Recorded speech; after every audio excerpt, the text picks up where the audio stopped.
تفسیر احسن البیان کو اللہ نے اتنی مقبولیت دی، پھر اس کا فہد کمپلیکس میں چھپ جانا، دنیا کے مسلمان کو اس کا پہنچ جانا جو جانے والے لوگوں کے پاس، اتنی مقبولیت، اس کے پیچھے آپ کیا خیال کرتے ہیں کہ اس کی کیا وجہ ہے؟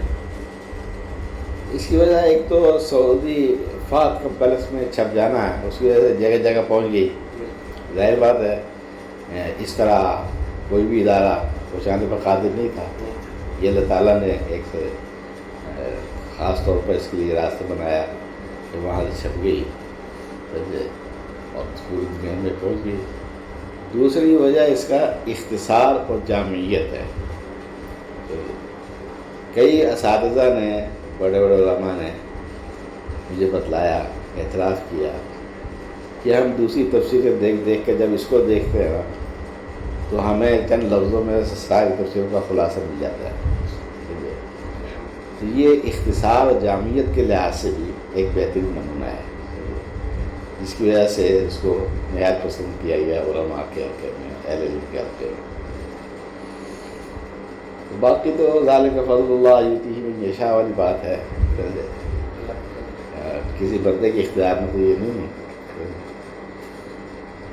شیخ محترم علامہ احسان اللہ شہید رحمہ اللہ، یہ آپ کے ہم اثروں میں سے ہیں. جی اور عالیہ تسام کی ادارت پہلے ان کے پاس تھی، پھر آپ کے پاس آ گئی. جی.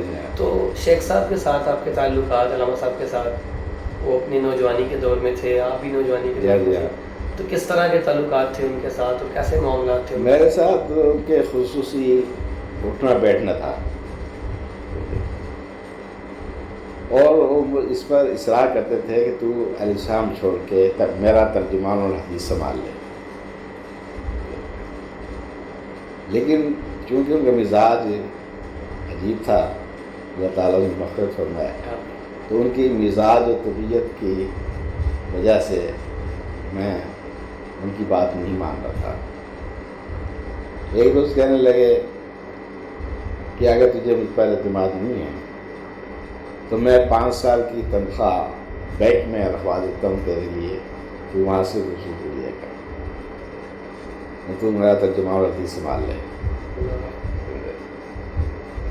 لیکن بہرحال پھر انہوں نے مولانا عطاءاللہ حنیف صاحب تک کو آمدہ کیا کہ حافظ صلاح الدین یوسف کو مجھے دے دیں، اور وہ کسی حد تک آمادہ بھی ہو گئے تھے. لیکن میں نے آمادگی ظاہر نہیں کی ان کی مزاج کی وجہ سے. یہ بس اس طرح ان کے ساتھ اٹھنا بیٹھنا رہا. شیخ محترم تعمیر سیرت کے حوالے سے ایک انسان کا جو کردار ہے اس کی تعمیر، اس کے بارے سے نصیحت آپ کیا کہتے ہیں؟ اس کے حوالے سے یہی ہے کہ ایک تو قرآن حدیث ہمارے لیے سب سے بڑی رہنمائی کرنے والی چیز ہے. دوسرے علماء کرام کے حالات سوانح وہ پڑھنے چاہیے، اس سے بھی بہت سی چیزیں ملتی ہیں انسان کو. بس یہ 2 چیزیں ہیں جن سے کے ذریعے سے انسان کو رہنمائی حاصل کرنی چاہیے. علماء کے سوانح اور علماء کی جو زندگیوں کے اندر جو ان کی محنت ہے، اسی چیز کو باہر لانے کے لیے ہی ہم بھائیوں نے، دوستوں نے مل کے یہ کوشش شروع کی ہے کہ اس میں، کیونکہ ہمارے بہت سارے علماء جنہوں نے بہت اپنی زندگیاں علم کی خدمت میں، اہل حدیثیت کی خدمت میں، اپنے مسلک کی خدمت میں، قرآن حدیث کی خدمت میں گزار دی ہیں، لیکن ان کو اتنا لوگ نہیں جانتے، ان کا اتنا اکرام اور اتنا احترام نہیں ہے جتنا ایک ہونا چاہیے. تو اسی چیز کو بنیاد بنا کر، کیونکہ میں ایک عرصہ سعودی میں رہا ہوں، 15 سال، تقریباً 16 سال، میں نے وہاں پہ دیکھا ہے کہ جو طالب علم ہے، کم سے کم جو دینی طالب علم ہے، وہاں پہ آج بھی ایسا ہی انداز ہے جیسے آج سے 100 سال پہلے لوگ اپنے استادوں کے ساتھ ان کے پیچھے چلنا، کتابیں اٹھا کے چلنا، استاد کے سامان کی حفاظت کرنا. جس کے شیخ بن باز رحمہ اللہ، ان کے جو طالب علم ہیں انہوں نے، اور حکومت وقت نے بھی ان کا پورا شیخ صاحب کی تو لکھنے والے نہیں تھے، وہ نابینا تھے، بولنے والے تھے، ان کے پورا جو کچھ انہوں نے بولا، حدیث کی تشریحات، مسائل پر گفتگو، فتاویٰ، ہر چیز لکھی ہوئی بھی موجود ہے، ہر چیز جو ہے ان کی آڈیو میں بھی موجود ہے. تو اسی حوالے سے ہماری یہ کوشش تھی کہ ہم جو ہے وہ اپنے علماء جو ہمارے قابلین ہیں، جن کی محنت ہے، ہم ان کو اوپر لائیں، ان کو دکھائیں، دنیا دیکھے اور جانیں کہ اہل حدیث نے دین کی خدمت کے لیے کیسے کام کیا ہے، کیسے قربانیاں دی ہیں. تو اکابرین کا ان کے سوانح جاننے کے لیے، ان کے انٹرویوز کا خیال بھی اسی لیے آیا کیونکہ ہمارے بہت سارے علماء جو ہیں، جو نوجوان طبقہ ہے، وہ ابھی تک اس ششپنج میں ہے کہ یہ ویڈیوز پر کام کرنا چاہیے یا نہیں کرنا چاہیے. تو اس حوالے سے آپ کیا نصیحت کرتے ہیں؟ بس یہ ویڈیوز سے تو بہرحال اتنا بچ سکے نا آدمی، بچنا ہی چاہیے صحیح لحاظ سے. اب لیکن چونکہ بہت زیادہ عام ہو گیا ہے تو اس لیے اب تو ہم بھی مداحمت پر آ گئے مجبوراً. کیونکہ شیخ باطل عقائد میں لوگ جو ہیں رافضی اور دوسرے تیسرے، یعنی ایسے اگر آپ ایک دیکھنا شروع کریں تو اس کا لیول اتنا چھوٹا ہے کہ وہ کہتے ہیں جی موٹر سائیکل میں پیٹرول کم کھائے گی، اس کے لیے تعویذ بھی دیتے ہیں اور اس کا پورا نقش بنا کے ویڈیو بنا کے دی ہوئی ہے لوگوں میں، خود ہی گھر میں تیار کر لیں اور خود ہی ٹینکی میں لگا لیں. اچھا، اس لیول پر جب کام ہوگا تو لازمی ہے اس لیول پر کام پھر ہمیں بھی کریں اس کے رد میں، تاکہ لوگ جو ہیں وہ ان طرح کی جو شرانگیزیاں ہیں ان سے بچ سکیں. شیخ، تعلیم کی تکمیل کے بعد آپ نے کسی ادارے میں مستقل پڑھایا بھی ہے؟ نہیں پڑھایا تو نہیں، کوشش کی تھی. مولانا داللہ علی صاحب کی رائے تھی کہ تدریس سے انسان کے اندر پختگی آتی ہے، تو تدریس کا کام بھی ضرور کر. اس زمانے میں مولانا عبدالرشید مجاہد آبادی صاحب کا مدرسہ تھا رام گڑھ میں، جس کو مجاہد آباد کہا جاتا ہے. تو ان سے میں نے درخواست کی کہ آپ مجھے تدریس کا موقع دینا، لیکن اللہ بہتر جانتا ہے ان کے ذہن میں کیا تھا، انہوں نے انکار کر دیا. اس کے بعد پھر کسی اور جگہ تدریس کا موقع نہیں مل سکا. السام کی ذمہ داری آ گئی، اس طرح بس تدریس کا موقع نہیں مل سکا. شیخ، آپ کی کثیر تعداد میں تصانیف ہیں، کوئی ایسی تصنیف جو آپ کے لیے بہت یادگار ہو؟ میری ہر کتاب ہی الحمدللہ اہم موضوع پر ہے، تو ہر کتاب ہی یادگار ہے انشاءاللہ تعالیٰ. اب دیکھیں نا، یہ خلاف ملوکیت ہے، اور آخری عمر میں اللہ تعالیٰ نے مولانا امین حسن صلاحی کے رد میں لکھنے کی توفیق عطا فرمائی، لیکن اس کے استاد حمید الدین فراحی اور ان سے جو متاثر ہے حامدی، اور اس کو حامدی کا ایک چیلا میں شریعہ کا مدیر، ان کے جواب میں الحمدللہ میں نے یہ ساری کتابیں لکھی. اس طریقے سے اور کتابیں بھی بہت اہم اہمیت کی حامل ہے. تو اللہ کے فضل سے ہر کتاب ہی نہایت اہمیت کی حامل ہے. اس لیے اب یہ تو لوگوں نے مقارنہ کر کے فیصلہ کرنا ہے کہ کون سی کتاب زیادہ اہم ہے. میرے نزدیک تو ہر کتاب ہی میری اہم ہے، کیونکہ وہ نہایت اہم موضوع پر ہے. جو لوگ آج نئے لکھنے والے ہیں، رائٹرز ہیں، نوجوان علماء ہیں، جو کتابوں کی حواشی کا کام کر رہے ہیں یا تخریج کا کام کر رہے ہیں یا وہ تالیفات تصانیف اپنی دے رہے ہیں، ان کے لیے آپ کی کیا نصیحت ہے؟ ان کے لیے یہی نصیحت ہے نا کہ وہ محنت اور تحقیق سے کام کریں. جتنی محنت تحقیق کر سکتے ہیں تو اس میں صرف کریں، سرسری انداز سے چیزیں نہ مرتب کریں، بلکہ وہ علم و تحقیق کا شاہکار ہو. کوشش تو یہ ہونی چاہیے. یہ کوشش جو نوجوان علماء وہ اس میں بہت کمی ہے اس چیز کی. اور وہ اس کے بغیر چاہتے کہ ہم مولوی مصنف بن جائیں. تو کئی جو نوجوان اہل علم ہیں تو وہ مجھ سے پوچھتے تھے کہ ہمیں بھی کوئی طریقہ بتلائیں کہ ہم آپ کی طرح لکھ سکیں. میں نے کہا بھی طریقہ یہی ہے کہ آپ مطالعہ کریں. یہ مطالعہ کس کتاب کون سی کتابوں کو کریں؟ مولانا صادق سیالکوٹی کا اس زمانے میں وہ ان کی کتاب بہت چلتی تھی. تو یہ ہمارے نوجوانوں کے سامنے معیار تھا. تو مطالعے کا مطلب یہ ہے کہ جو اردو کے بڑے بڑے ادیب ہیں ان کی تحریر پڑھی جائے. اس سے انسان کو جو اعلیٰ ہوتا ہے، تحریر میں بھی خوبی آتی ہے، عمدگی آتی ہے. ابو کلام آزاد، سید سلیمان ندوی، شبلی نعمانی. تو میں ابتدائی دور میں ان کی کتابیں پڑھتا تھا. شوق پیدا ہوا کہ میں بھی ان کی طرح مصنف بنوں گا. تو اللہ تعالیٰ نے خواہش پوری فرما دیا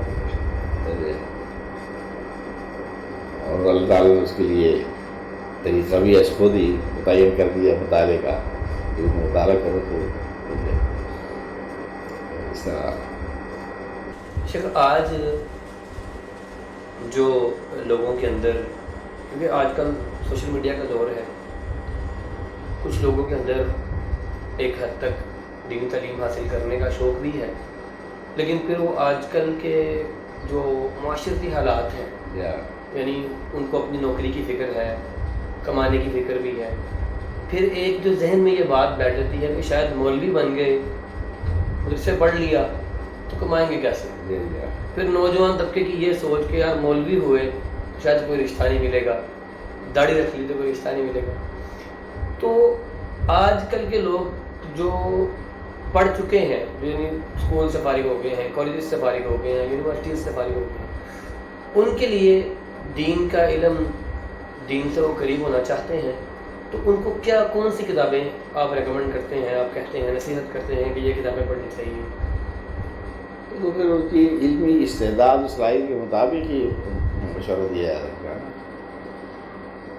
جو عمومی کتابیں عام طور پر گھروں کے اندر موجود ہونی چاہیے، جو عام لوگ پڑھ سکیں، مثلاً تفسیر احسن البیان ہے، بلوغ المرام ہے، ریاض الصالحین ہے، ان جیسی کوئی کتابیں جو آپ بتانا چاہیں سیرت کے حوالے سے، تفسیر کے حوالے سے، حدیث کے حوالے سے.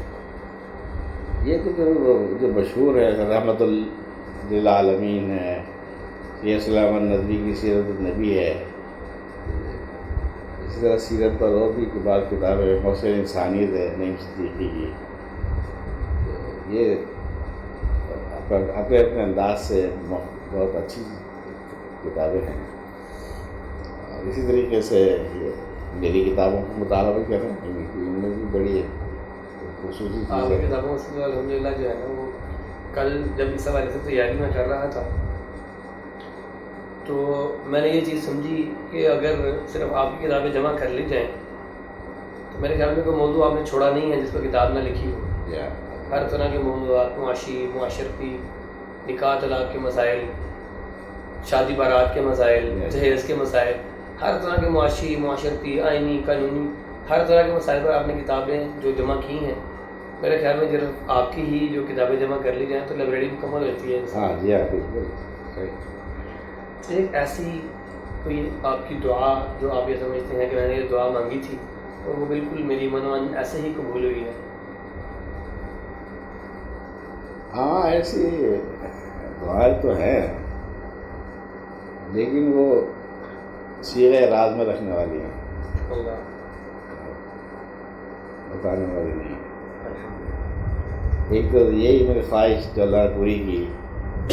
ابھی میں ابتدائی کتابیں پڑھتا تھا تو خواہش تھی کہ میں بھی مصنف بنوں، مؤلف بنوں، اچھا لکھنے والا بنوں.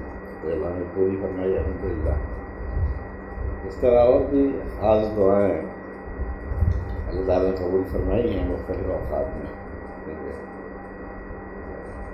لیکن وہ سب نجی معاملات ہیں، اس لیے ان کا حوالہ دینا مشکل ہے. بہرحال اللہ تعالیٰ نے ہر جگہ ہر وقت رہنمائی فرمائی اور صحیح منصوبہ بندی کرنے کی توفیق عطا فرمائی۔ اب دیکھو نا مولویوں کی تنخواہ کتنی ہوتی ہے، تو یہ اتنا بڑا مقام اللہ تعالیٰ نے ہمیں دے دیا ہے اللہ تعالیٰ کی خاص توفیق سے، لیکن اس کے لیے اللہ تعالیٰ نے منصوبہ بندی کی توفیق بھی عطا فرمائی۔ پہلے میں نے 200 روپے ماہوار پر ایک پلاٹ لیا، اس وقت 200 روپے کی قسط ادا کرنی میرے لیے مشکل تھی، واہ لے لیا۔ پھر اس پلاٹ کو بیچ کر وہی وہاں پٹواری رہتا تھا، اس کو تھوڑی سا پلاٹ کا حصہ ایک مسجد کی جگہ تھی ساتھ ہی، اس میں شامل کر دیا۔ 6 مرلے کا پلاٹ 4.5 مرلے کا رہ گیا۔ میرا پہلے تو خیال تھا وہاں مکان بنانے کا، پھر جب وہ اس طرح ہوا تو میں نے ارادہ چھوڑ دیا۔ پھر میں نے اس کو بیچ کر گلشن راوی میں 2 پلاٹ لیے، 3 مرلے والی حصے میں۔ اس طرح وہ وہاں ایک مکان بنا لیا سنگل، اور کرایہ پر دے دیا، میری رہائش وہی تھی مسجد میں۔ اس طرح وہ جو کرایہ آتا تھا جو میں نے ادھار لے کر مکان بنایا تھا اس میں ادا کر دیا کرتا تھا۔ اس طرح الحمدللہ وہ قرض بھی ادا ہو گیا۔ پھر یہاں یہ زمین بک رہی تھی، یہاں باہر اشتہار لگا ہوا تھا اس کا، تو آتے جاتے روزانہ میں جاتا تھا دفتر سے، تو یہاں نظر پڑتی تھی، یہ پروگرام بنا لیا کہ چلو یہاں پلاٹ لے کر یہاں مکان بناتے ہیں۔ پھر وہ گلشن راوی کا مکان بیچ کے اور کچھ دوستوں سے مسجد قرضہ لے کے یہ پلاٹ خریدا۔ اب پلاٹ کو خرید لیا، پیسے نہیں تھے، پھر اس کے لیے قرض لیا۔ تو اللہ تعالیٰ نے یہ احسان فرمایا کہ جس سے بھی میں نے کہا، چونکہ اللہ تعالیٰ نے جماعت کے اندر مقام عطا فرمایا تھا، تو جس کو بھی میں کہتا تھا بھائی مجھے 2 لاکھ دے دیں، 4 لاکھ دے دیں، 1 لاکھ دے دیں، تو وہ بطور قرض اثرا ملتے رہے مجھے، اور اس طرح میں یہ مکان میں نے شروع کیا۔ پھر میرے ذہن میں اللہ تعالیٰ نے یہ بات ڈالی کہ ایک منزل بنا کر اگر اپنی رہائش یہاں کر لی جائے گی تو یہ قرض لیا ہے 20-25 لاکھ روپیہ، یہ کس طرح ادا ہوگا؟ یہ اللہ نے ذہن میں بات ڈالی۔ تو پھر یہ پروگرام بنایا کہ ڈبل منزل بنایا جائے، ایک منزل کرایہ پر تاکہ قرض ادا ہوتا رہے، اور ایک منزل میں رہائش کر لی جائے۔ پھر جب یہ مکان بن رہا تھا تو جس دوست نے 4 لاکھ روپیہ تعاون کے طور پر دیا تھا، وہ ایک روز وہاں آ گیا جب مکان بن رہا تھا، تو وہ دوسرے منزل کا لینٹر پڑ چکا تھا، تو وہ دوست وہاں اوپر ہی ہم دونوں کھڑے تھے، تو مجھے وہ کہنے لگا اللہ تعالیٰ اس کو جزائے خیر دے، ہم کرتی کا تعاون کا، کہ صاحب یہاں بھی 2 کمرے آپ ڈال کے ایک ورزش خانہ اور واش روم بنا کے اس کو بھی آپ کرایہ پر چلا دیں تو آپ کا قرضہ بہت جلدی ادا ہو جائے گا۔ تو میں نے کہا کہ میرے پاس تو پیسے نہیں کہ یہاں تیسری منزل بھی میں سر بنا، تو انہوں نے 4 لاکھ روپے پہلے دیا ہوا تھا، انہوں نے کہا چلو 2 لاکھ روپے میں اور دیتا ہوں آپ کو، تو آپ یہ تیسری منزل بھی اس طرح بنا لیں۔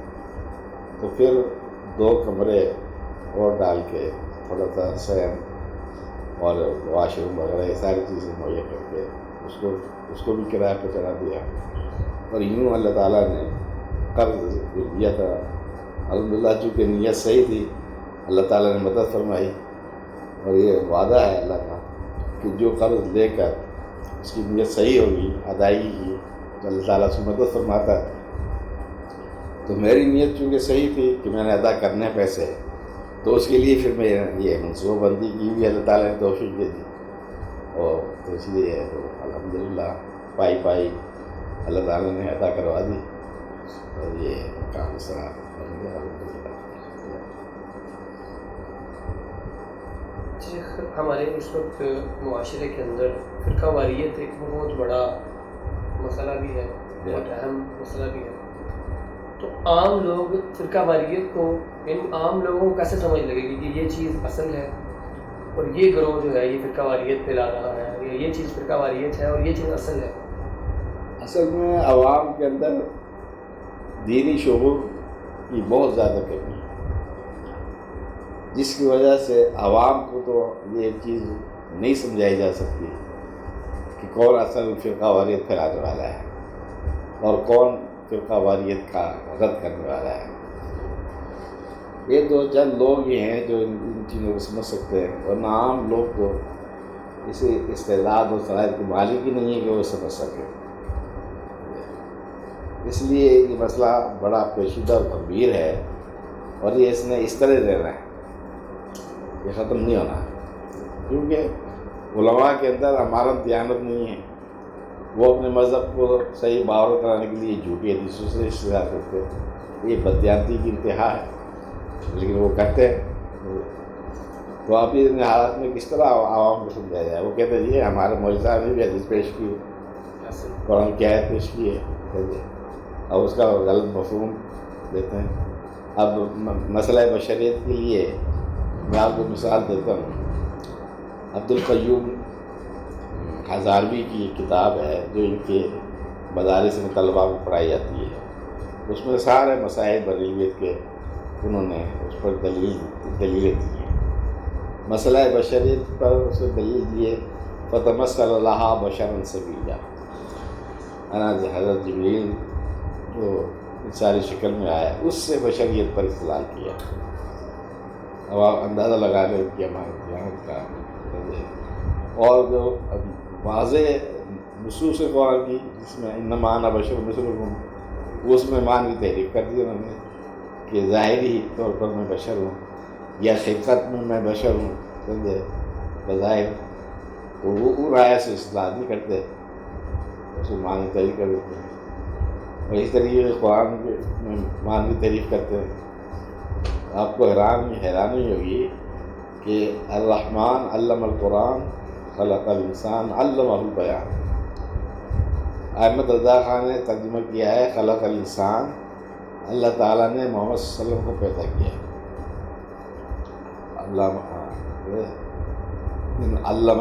خلق الانسان، انسان سے مراد وہ محمد صلی اللہ علیہ وسلم کو دیا. آگے جو علامہ البیان ہے اس کا وہ ترجمہ کہتا ہے کہ اس کو ما کانا و ما یکون کا علم عطا کر دیا. کتنی بڑی جرت ہے. اب عوام کو تو پتہ نہیں کہ یہ ہمارے مولوی نے اس طرح تعریف کی ہے. وہ تو ٹھیک ہے جی، مسلم عالم الغیب ہے، قرآن میں لکھا ہوا ہے. اس لیے یہ فرقہ واریت کا مسئلہ جب تک علماء کے اندر اللہ کا خوف، آخرت کا خوف، امانت دیانت نہیں آئے گی نا، اس وقت تک یہ فرقہ واریت کا مسئلہ ختم نہیں ہو سکتا.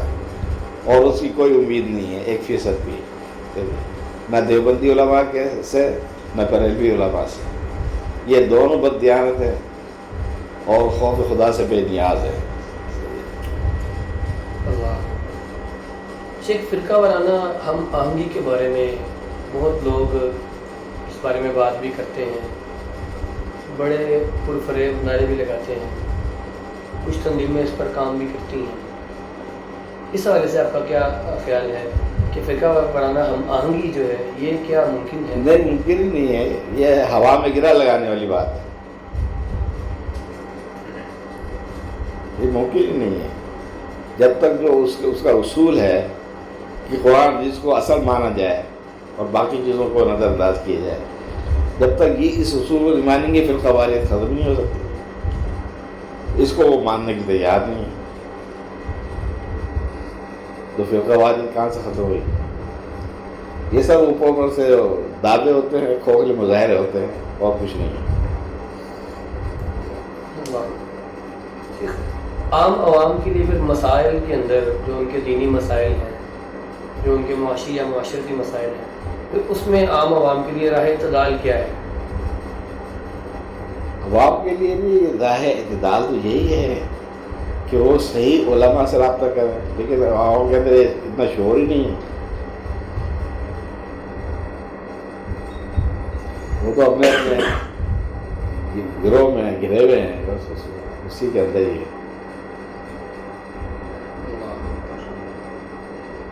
دین کی تبلیغ ترویج کے اندر علماء کو بنانے کے اندر مدارس کا بڑا ایک اہم کردار ہوتا ہے. مدارس کام کرتے ہیں، لیکن آج کے معاشرے کے اندر یہ مدارس بڑی تانہ تشنی کا شکار ہیں. حکومتوں کی بے توجہی، اپنے جو اندر جو ہے وہ جماعتوں کی لڑائیاں. اس حوالے سے آپ کی کیا نصیحت ہے مدارس کے کردار کے بارے میں اور دوسرے جو اس کے منتظمین ہیں ان کے بارے میں؟ بس یہ بدقسمتی ہے، اس کا بھی کوئی علاج نظر نہیں آتا. اور اس کی وجہ یہ ہے کہ یہاں اگرچہ وہ علمی بددیانتی تو نہیں ہے، لیکن جاؤ منصب کا جو ہے نا لالچ، اس نے تباہی مچائی ہوئی ہے. اس طرح کہ وہ حدیث میں رسول نے فرمایا بھی ہے. تو یہ جاؤ منصب کی لڑائیاں ہیں جو صحیح مسلک کی حامل جماعتیں ہیں، ان کے اندر بھی ہم آہنگی نہیں ہو رہی ہے. یہی ہے، سب نے اپنے گڑھے بنائے ہوئے ہیں اپنے، اور اس کے مطابق چل رہے ہیں. مدارس کے اندر کیا آپ یہ سمجھتے ہیں جو نصاب آج آپ کے سامنے موجود ہے یا جو پہلے تھا، یا مزید بہتری کے لیے آپ کی اس میں کیا نصیحت ہے، کیا ہونا چاہیے؟ اصل میں میرا موقف تو یہ ہے کہ مدارس دینیہ اس مقصد کے لیے قائم کیے گئے تھے کہ یہاں دینی علوم کے متخصصین پیدا ہوں، جو تفسیر کا، حدیث کا اور اس طرح کی چیزوں کا علم رکھتے ہیں، اس میں کو مہارت ہو. تو مدارس دینیہ کا اصل مقصد تو یہ تھا. اس لیے میرے نزدیک اس میں جو پیوند کاری کی گئی ہے نا عصری علوم کی، یہ میں اس کو صحیح نہیں سمجھتا. عصری علوم کی اہمیت اپنی جگہ مسلم ہے، لیکن اس کا طریقہ یہ ہے کہ پہلے درس نظامی مکمل پڑھایا جائے، اس میں عصری علوم کی پیوند کاری نہ ہو. پھر ان میں جو ذہین بچے ہوں ان کو الگ آپ موقع دیں، ان کی رہنمائی کریں، ان کی مدد کریں، تاکہ وہ اصلی علوم بھی حاصل کر سکیں، کیونکہ اس کی بھی آج کل ضرورت ہے، اہمیت ہے اپنی جگہ. لیکن اس کا طریقہ کار یہ ہونا چاہیے. اب یہ جو دونوں چیزیں بیک وقت شروع کر دی گئی نا، اس کا نتیجہ یہ ہو رہا ہے کہ طالب علم اس تعلیم کی طرف زیادہ متوجہ ہوتا ہے جس کی سند ڈگری دنیا میں زیادہ وقت رکھتی ہے. ظاہر matric, F A, B A, M A, ان کی جو وقت ہے وہ درس نظامی کی صحت کی تو نہیں ہو سکتی. تو اس لیے وہ درس نظامی کی کتابوں پڑھتے تو ہیں ظاہری طور پر، لیکن ان کی اصل توجہ دوسری طرف ہی ہوتی ہے. اس لیے یہ میں اس کا قائل نہیں ہوں. میں اس کا یہ طریقہ یہی بدلاتا ہوں کہ عصری علوم پڑھائے جائیں، لیکن درس نظامی کے بعد. ایک مرتبہ مولانا عتیق اللہ ستیانہ منگلہ آئے، مجھ سے انہوں نے رائے پوچھی کہ ڈاکٹر راشد الدعویٰ صاحب نے خطوط لکھے کہ ہم اپنے مدرسے میں عصری علوم بھی پڑھانا چاہتے ہیں. تو میں نے یہی موقع پیش کیا جو آپ کے سامنے رکھا ہے نا. تو مولانا عتیق اللہ صاحب مجھے ملے کہ تو نے جو خط لکھا ہے نا، میں پڑھ کر بڑا ہی خوش ہوا کہ وہی بات صحیح ہے جو تم نے لکھی.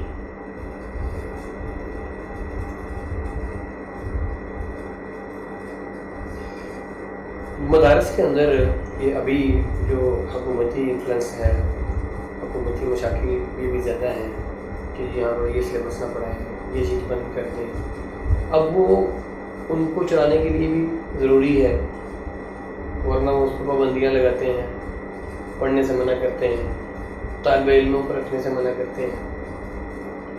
پھر اسی انداز میں وہ لوگ یہاں پر وہ صحیح سمجھتے ہیں کہ یہ جو نقصانات دنیا کے اندر ہوئے ہیں وہ شاید ان مدارس کی وجہ سے دہشت گردی پھیلی ہے. تو اس حوالے سے آپ ایک عوام الناس کے لیے کیا پیغام ہے؟ کیا یہ مدارس دہشت گردی کے منبع ہے؟ نہیں، دہشت گردی کا خطر موقع نہیں ہے. دہشت گردی کا کوئی بھی تعلق ان سے نہیں ہے. یہ تو دہشت گردی جو ہو رہی ہے نا، وہ اصل میں کچھ ایسے گروہ پیدا ہوئے ہیں جن کو ہم تکفیری ذہن کہتے ہیں. تو وہ ظاہر بات ہے کہ حکمرانوں کو بھی مسلمان نہیں سمجھتے، اور ان کے ساتھ تعاون کرنے والے عام عوام کو بھی مسلمان نہیں سمجھتے. اس لیے ان کو مارنا ان کے نزدیک ثواب کا کام ہے. وہ اس قسم کے ذہنی رکھنے والے وہ دہشت گردی کر رہے ہیں. ورنہ عام علماء، مدارس والے، طلباء، اساتذہ، ان میں سے کوئی بھی اس ذہن کا نہیں ہے کہ دہشت گردی جائز ہے یا دہشت گردی کو تلقین کی جائے. سارے مخالف ہیں اس کے.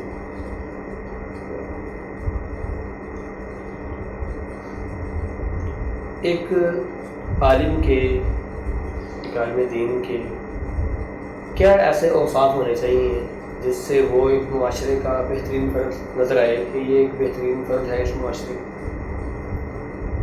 وہی جو اسلام نے خوبیاں بتلائی ہیں: امانت، دیانت، تقوی، خدا خوفی، حسن اخلاق، حسن کردار.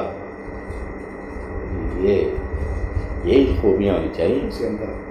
لیکن اب ان خوبیوں کی بھی کوئی اہمیت معاشرے میں نہیں رہی ہے. اس لیے کوئی عالم یہ اس قسم کی خوبیاں پیش بھی کرتا ہے تب بھی اس کی کوئی اہمیت نہیں.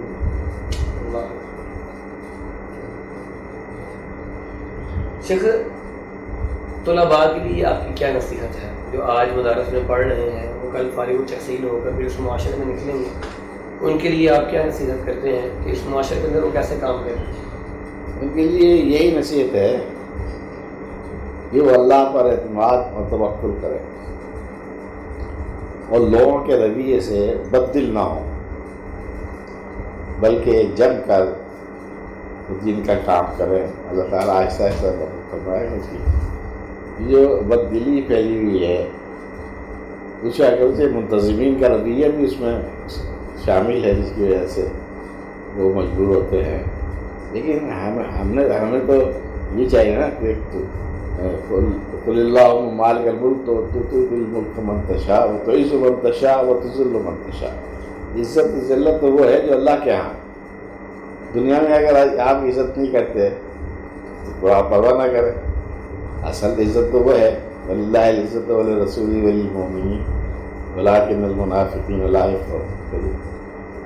تو جب تک یہ نوجوان طلباء یہ عزم لے کر کام نہیں کریں گے کہ ہمیں دنیا کی عزت محبت ذلت سے سروکار نہیں ہے، ہم نے تو اللہ کو خوش کرنا ہے، اللہ کو راضی کرنا ہے اور اللہ تعالیٰ کے ہاں معزز مقام حاصل کرنا ہے.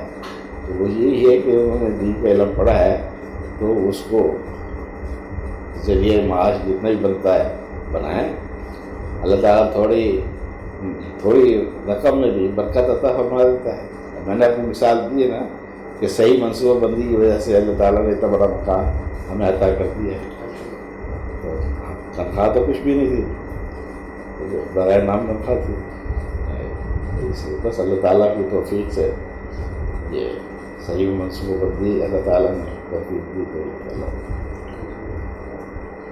تو دین کی ترویج کے اندر دینی جماعتوں کا آپ کیا کردار سمجھتے ہیں؟ پاکستان کے اندر جو دینی جماعتیں ہیں، بلکہ ہمارے یہاں حصوں کے اندر جو دینی جماعتیں کام کر رہی ہیں، ان کا آپ مثبت کردار سمجھتے ہیں، منفی کردار سمجھتے ہیں؟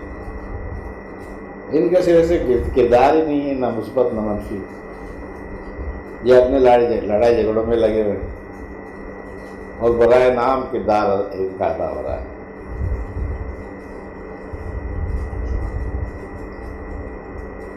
جب تک یہ سارے مسالک مقاصد فکر متحد ہو کر ایک دینی قوت کے طور پر کام نہیں کریں گے اس وقت کچھ نہیں ہوگا، اور یہ ممکن نہیں ہے. اور یہ جو دینی جماعتیں ہیں جو ہماری ایک جو لیڈ کر رہی ہیں یہ کیا ان کا سیاسی کردار آج کے معاشرے میں ہونا چاہیے؟ میرے خیال میں نہیں ہونا چاہیے. ہمیں دین کا کام کرنا چاہیے ہم علماء کو اور دینی جماعت کو. سیاست میں آ کے انہوں نے کیا حاصل کیا؟ کچھ بھی نہیں ہے سوائے بدنامی اور ذلت کے.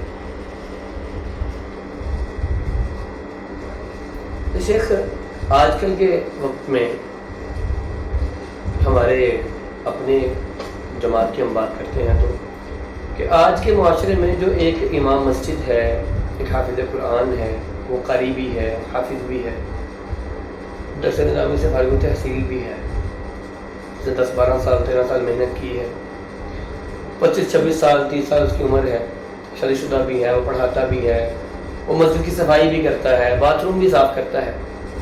ایک بڑے قریبی دوست ہیں، ان سے پوچھا کہ بھائی مسجد میں کیا کرتے ہیں؟ 21-22 سال کا لڑکا ہے، اچھے عالم دین کا بیٹا بھی ہے، خود بھی نوجوان عالم ہے، کہ جی نمازی کو استنجا کروانے کے علاوہ باقی میں سارا کام کرتا ہوں، صرف نمازی وضو اور استنجا کرتا ہے. تو اس طرح کا کردار کیا علماء پر اس طرح سے انتظامیہ کو، منتظمین کو ذمہ داریاں اس طرح سے دینے چاہیے، اور پھر ان کی جو تنخواہ ہے وہ بھی بالکل برائے نام. یہ تو ہمارا المیہ ہے نا جی، کیا کیا جائے اس پر تو سوائے ظاہر افسوس کی کچھ نہیں کیا جا سکتا. لیکن بدقسمتی سے صورتحال یہی ہے جو آپ نے بیان فرمائی ہے. لیکن اس کا حل انہیں منتظمین کے پاس ہی ہے. اگر وہ اپنا رویہ تبدیل کر لیں تو اس میں اصلاح ہو سکتی ہے، ورنہ منتظمین کا جب تک رویہ صحیح نہیں ہوگا اس وقت تک تو یہ صورتحال ایسی رہے گی. اور انہی حالات میں علماء کو دین کا کام کرنا ہے، بدل نہیں ہونا پہلے، جس طرح میں نے پہلے کہا ہے. پھر نوجوان علماء کے لیے آپ نصیحت فرمائیں کہ وہ ان حالات میں رہتے ہوئے کم تنخواہ کے اندر، کیونکہ بہت سارے لوگ ایسے بھی ہیں جو اس چیز کے خلاف اب آواز بھی اٹھا رہے ہیں، جو باہر سے پڑھ کے آئے ہیں، جن کو یہ سمجھ لگتی ہے کہ یہ علمیہ ہے، یا جو ایک 8-10 ہزار کا تنخواہ دے کے ایک عالم کو اپنا ملازم سمجھ لیتے ہیں، نماز لمبی کروانی ہے، چھوٹی کروانی ہے، اس تک پر بھی ہے ہمارے معاشرے میں. کیا کیا جائے؟ تو پھر ان علماء کے لیے آپ کی کیا نصیحت ہے، وہ کیا کریں؟ بالکل یہ نصیحت یہی ہے کہ وہ حالات کا مقابلہ عزم، ثبات اور استقلال کے ساتھ کریں، اللہ پر اعتماد کرتے ہوئے، اللہ پر بھروسہ کرتے ہوئے، اور تھوڑی آمدنی میں گزارا کرنے کی کوشش کریں. اگر کوشش کریں تو ہو جاتا ہے، اللہ تعالیٰ برکت فرماتا ہے. بڑے بڑے مشاعروں کی طرف نہیں دیکھنا چاہیے، بلکہ یہ دیکھنا چاہیے کہ اللہ تعالیٰ نے ہمیں دین کے علم سے نوازا ہے، تو اب اس کی ہم نے قدر کرنی ہے اور اس کو آگے تک منتقل کرنا ہے. جو حالات ہیں ان کی موجودگی میں، کیونکہ بظاہر ان کی اصلاح کی کوئی صورت نظر نہیں آتی. میں نے اپنے کئی کتابوں میں اس موضوع پر لکھا ہے، تفسیر سورہ فاتحہ میں بھی بحث کی ہے، اور بھی 1-2 کتابوں میں.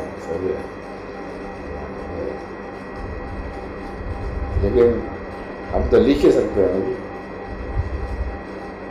ان کو سب باور تو نہیں کرا سکتے کہ تم یہ اپنا رویہ بدل دو. شیخ محترم، آپ بہت سے جرائد کے رسائل کے قاری رہے ہیں. آپ نے بتایا بھی ہے کہ میں نے مطالعہ کا شوق ان رسائل سے بھی پورا کیا ہے. تو آج کے وقت میں آپ کیا sمجھتے ہیں، کیا طلباء کو رسائل کا اور جرائد کا مطالعہ کرنا چاہیے؟ کرنا چاہیے. وہ اپنے جماعتی پرچوں کا مطالعہ کریں، زیادہ نہیں تو. اور جو اخبارات میں اچھے لکھنے والے ہیں ان کی تحریریں پڑھا کریں، ان کی کہانی پڑھا کریں، تاکہ ان کے اندر لکھنے کا شوق پیدا ہو.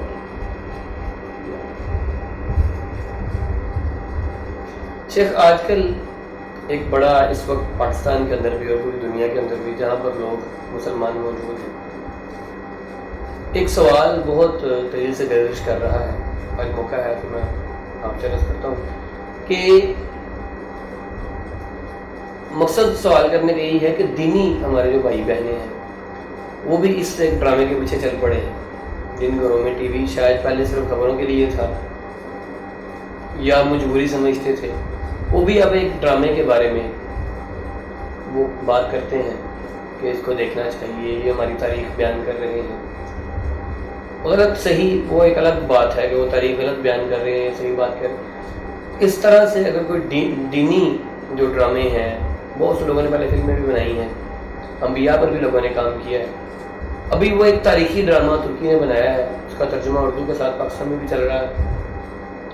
تو اس کے حوالے سے آپ کیا سمجھتے ہیں کہ دیندار حلقوں کے اندر یہ چیز دیکھنے والی ہے؟ نہیں، اس سے میں تو مشورہ یہ بچنی چاہیے، یا ایسا چیزیں جہاں یہ چیزیں نہیں پہنچی ہے اس طریقے سے پہنچنا چاہتے ہیں، اس لیے ڈراموں سے چاہے وہ کتنے بھی اچھے ہو بظاہر بچنا ہی چاہیے۔ جو ہمارے قارئین ہیں، دیکھنے والے ہیں، جو ہمارے مجموعہ دائرہ اسلام کے ممبران ہیں، جو دین کا ہمارے ساتھ کام کرتے ہیں، بہت سے بہنیں کام کر رہی ہیں، بہت سے بھائی نوجوان علماء طبقہ کام کر رہا ہے، ان کے لیے دعا بھی فرما دیں۔ ہاں، آپ کا وقت بھی زیادہ لے لیا ہے، اللہ تعالیٰ سے نوازے، ان کو ہمت دے، استقرار دے، صبر دے، اپنی مدد فرمائے اللہ تعالیٰ، اور زیادہ سے زیادہ دین کا کام کرنے کی توفیق عطا فرمائے۔